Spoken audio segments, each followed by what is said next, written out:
Շնորհակալություն, հարգելի գործընկերներ, սիրելի ժողովուրդ, ես իհարկե պարոն Արեն Մկրտչյանի նման ձիրք չունեմ խոսքի, բայց կփորձեմ։ Ճիշտն ասած որոշել էի,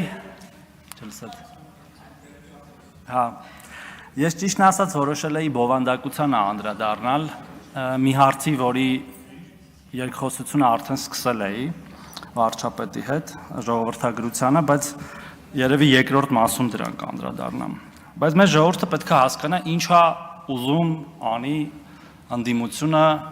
իդեմս այս պահին մի ֆրակցիայի, բայց սովորաբար երկու ֆրակցիաների։ Մեզ ուզում է ներքաշի, թե այն բանավեճի մեջ, թե ով է ավելի շատ թուրք։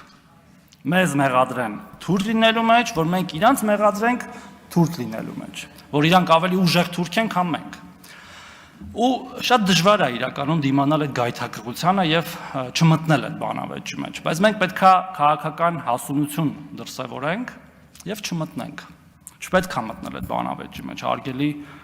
գործընկերներ եւ սիրելի ժողովուրդ։ Չի կարելի մտնել այդ բանավեճի մեջ, որտեղ այդ բանավեճն է, որ մեզ կործանել է միշտ։ Բայց ինչ է անում նաեւ ընդդիմությունը դրան զուգահեռ։ Ուզում է, որ մենք ինչպես 80-ականների վերջին, 90-ականների սկզբին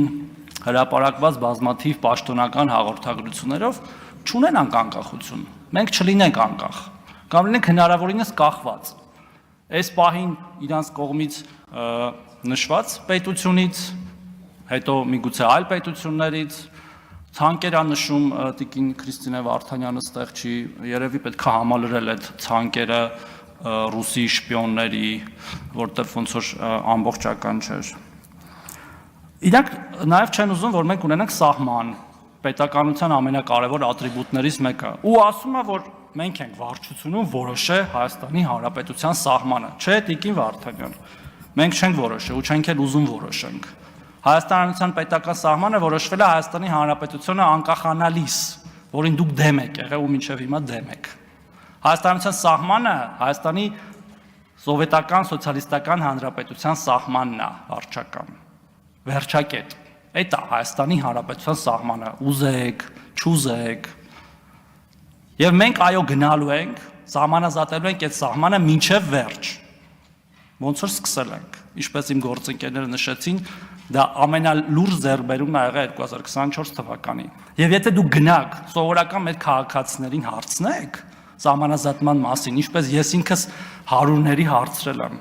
ստացել եմ շատ ճիշտ պատասխան, ասել է ոնց, բա մենք սահման չունենանք, բա մենք չունենանք սահման, ժողովուրդ ջան, չունենանք սահման, երևի չէ, դուք չեք ուզում, որ մենք ունենանք սահման, որ հեշտ լինի հետո այդ տարբեր պետությունների տակ մեզ պարկացնելը։ Ասում են բան, Արևմտյան Հայաստան, Սյունիք ենք կորցնելու, հա,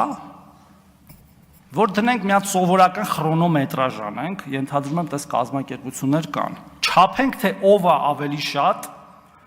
Ալիևի հայտարարությունները Հայաստանում մեջ բերել, կամ ԱԳՆ-ի, Ադրբեջանի պաշտոնական, կամ ինչ-որ ներկայացուցիչների, ես վստահ եմ, տասնապատիկ անգամ տարբերությամբ հաղթելու է Հայաստան դաշինքը և մեր ընդդիմությունը, և ով է հետևաբար տարածում Ալիևի նարատիվները Հայաստանում, ով է ուզում, որ Ալիևի ասածները տեղի ունենան Հայաստանում, ով է ուզում, որ Հայաստանում լինի միջանցք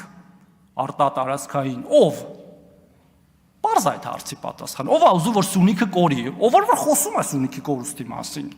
ով է ուզում, որ լինի Արևմտյան Ադրբեջան, ով որ խոսում է Արևմտյան Ադրբեջանի մասին, և մեր ժողովուրդը կարծում եմ շատ լավ գիտակցում է այս ամենը։ Այսքանով ավարտենք բանավեճը ու անդրադառնամ մի կարևոր բովանդակության, որից ավելի կարևոր բան չկա, հարգելի գործընկերներ, չկա պարզապես սրանից ավելի կարևոր բան, որտև այն դպրոցները, մանկապարտեզները, ճանապարհները, գործարանները, աշխատատեղերը, որ կառուցվում են, պետք է ունենան շահառուներ։ Մենք պետք է բոլորով գիտակցենք, որ մեր ամենահիմնական խնդիրը պետք է լինի Հայաստանի Հանրապետության ազգաբնակչության, մշտական բնակչության աճը։ Ես ուզում եմ մի ցավալի էլի վիճակագրություն բերել, արդեն այս տարվա, որ երեկ հրապարակվել։ Մենք հունվար-փետրվար ամիսներին էլի մինուս 500 ծնունդ ունենք, մենակ հունվար ու փետրվար ամիսներին, 494-ով պակաս, քան անցյալ տարվա հունվար և փետրվար ամիսներին, 23-ից 24 էլ 492-ով էր պակաս եղել, այսինքն մինուս 9%, մենք պետք է հասկանանք, որ սրանով պետք է լուրջ զբաղվել, և ես կարծում եմ, որ այն ջանքերը, որ մինչև հիմա մենք գործադրել ենք, բավարար չեն, թեև խոսել ենք դրա մասին, որ ինչ-որ դրական տենդենսներ կան, բայց լուծումները պետք է գտնվեն այդ թվում ինչ-որ առաջնահերթություններ փոխելով մեր ծախսերի մեջ, որտեղ սրա վրա նաև գումար է պետք ծախսել, եթե մենք չունենանք կայուն, որակյալ, աճող ազգաբնակչություն, մենք չենք կարող լինել մրցունակ, ոչ տարածաշրջանում, ոչ աշխարհում, ոչ միտեղ, բիզնեսները չեն ունենալու շահառուներ, ասացի, այդ որ ստեղծվում են եւ այլն եւ այլն։ Իհարկե մի դրական բան կա, որ օրինակ սահմանահատումների մասով մենք բավական լավ ցուցանիշ ունենք 24 թվականին, 23 թվականին գրեթե 30,000 ա եղել բացասական բալանսը, այսինքն ավելի շատ մարդ գնացել է, քան եկել, 24-ին 4,000 ա ընդամենը,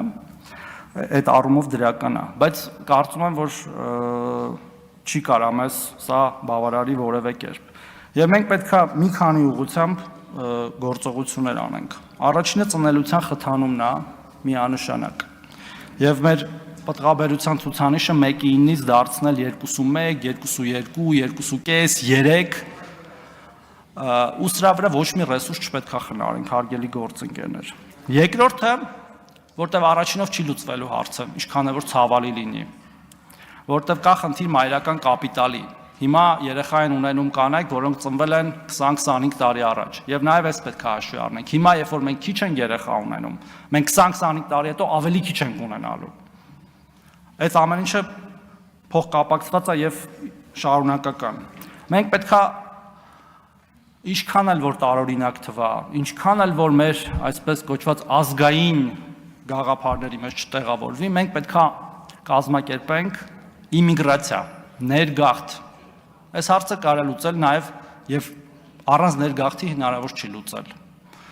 Կազմակերպված ներգաղթ է մեզ պետք կազմակերպել։ Տասնյակ հազար մարդ, տասնյակ հազարավոր մարդկանց։ Չի լինելու առանց սրա, արգելի գործընկերներ։ Մենք պետք է նաև մեր մտքում այդ բանը փոխենք։ Մեխանիզմը, որ տենց մոնոէթնիկ, այլ ազգիներին շատ որպես տուրիստ սիրող, բայց երբ որ գալիս են մշտական մեր հետ ապրում են, այդքան էլ չսիրող ազգ ենք։ Մենք պետք է փոխվենք այդ առումը, որտեվ ուրիշ տարբերակ չկա գոյատևելու, այս իմ ասած իրավիճակը հաշվի առնելով։ Եվ այդ մարդկանց պետք է դարձնենք մեր Հայաստանի Հանրապետության լիիրավ սկզբից բնակիչներ, հետո քաղաքացիներ։ Ամեն ատրիբուտիկայով հայերեն պետք է սովորացնենք, երեխաները պետք է գնան հայկական դպրոց, սովորեն մեր բոլոր այն ինչ որ մենք ենք սովորում պատմություն, գրականություն, աշխարհագրություն եւ դրանով նատուրալիզացնենք այդ ընտանիքներին Հայաստանում, որտեղ երեխաներից ավելի լավ ճանապարհ ընտանիքներին ինտեգրելու որևէ երկիր պարզապես չկա։ Ես կոչ եմ անում, որ բոլորս ներկաներս ամեն մեկը սիրա մասով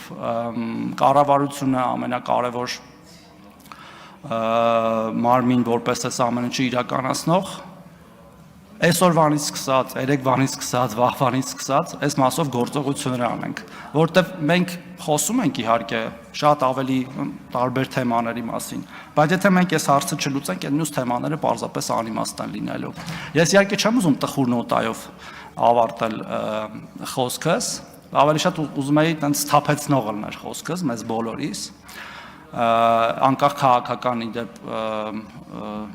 դաշտից, թե որ դաշտից ենք։ Եվ այնպիսի քայլեր անենք բոլորս միասին, որ իրոք այս իրավիճակը փոխենք։ Շնորհակալություն։ Չմոռանաք հավանել տեսանյութը եւ բաժանորդագրվել Civic AM-ի YouTube-յան էջին։